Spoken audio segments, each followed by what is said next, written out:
বাংলাদেশের সাথে অর্থনৈতিক সম্পর্ক আরও জোরদারের লক্ষ্যে সিলেটে অনুষ্ঠিত হলো Europe Bangladesh federation of commerce and ইন্ডাস্ট্রিজের এক সেমিনারে ইউরোপের বিভিন্ন দেশে বসবাসরত বাংলাদেশি সিলেটি ব্যবসায়ী নেতারা অংশ নেন।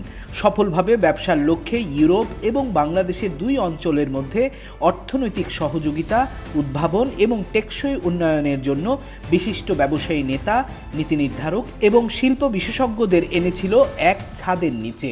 12 ফেব্রুয়ারি সিলেটের রোজ ভিউ হোটেলে অনুষ্ঠিত সভায় প্রধান অতিথি হিসেবে যোগ দিয়েছিলেন বাংলাদেশে নিযুক্ত ইইউ রাষ্ট্রদূত মাইকেল মিলার। এ সময় মিলার বাংলাদেশে অর্থনৈতিক পরিবেশের বৈচিত্র্য আনতে এবং ব্যবসায় সুন্দর পরিবেশ সৃষ্টির উপর জোর দেন।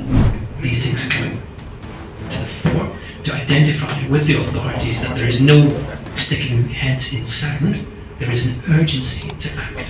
It's extremely urgent. A lot of time has been wasted. We can help you, but we will not change our regulations to suit Bangladesh, and the consumers will be unforgiving, I'm afraid. So I think you just need to be ready for that. What else do I want to say? I want to say on migration, so I think this is an enormous challenge, and you're absolutely right to draw attention to it. Business beyond border শীর্ষক এই আলোচনা সভায় বক্তব্য রাখেন ইবিএফসিআই এর president doctor ওয়ালি তসরউদ্দিন MBE. ইউরোপের সাথে বাংলাদেশের অর্থনৈতিক সম্পর্কের জোরালো ইতিহাস তুলে ধরে ডক্টর ওয়ালি তসর বলেন, বাংলাদেশকে একটি উন্নয়নশীল ব্যবসা বান্ধব দেশে পরিণত করার লক্ষ্যে কাজ করছে তাদের সংগঠন। অনুষ্ঠানে সভাপতিত্ব করেন সংগঠনটির executive director Mohammad Ali. Bangladesh বিশেষ করে সিলেটের ব্যবসার পরিধি বাড়াতে এবং অর্থনীতিতে গতি আনার উপর জোর দেন তিনি। It is a true honor for me to stand before you today, especially as we gather in the presence of such a esteemed guest. On behalf of European Bangladesh Federation, to each and every one of you for joining us at the important occasions.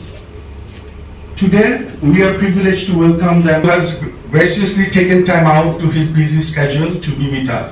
We are particularly delighted by His Excellency's presence this evening, as it reflects the whole business community.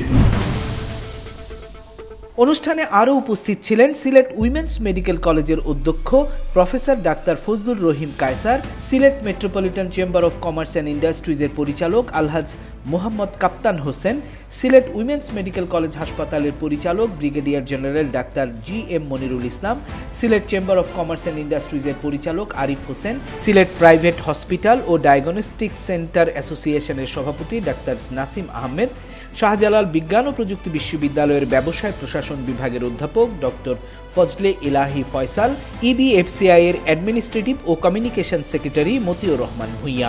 Politika TV news desk.